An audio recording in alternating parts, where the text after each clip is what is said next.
cukup mengenangi aja nama ngan meureun di dunia ulah naon jangan kajongjonan teuing gitu obahna ieu zaman teh penduduknya zaman ieu teh nu robah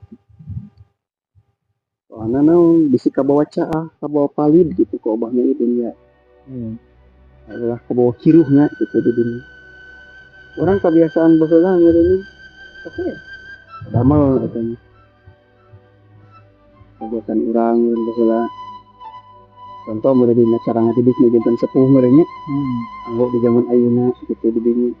yang sehingga teh lamun dianggo zaman ayeuna mah kabur budak teh. nah sangkan jadi ieu kadituna teh engke teh bakal ngemut jadi dewasa pemikiranna gitu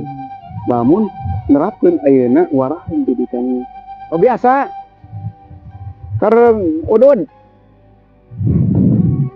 lamun ayeuna cara ngadidik marulangka zaman ayeuna bisa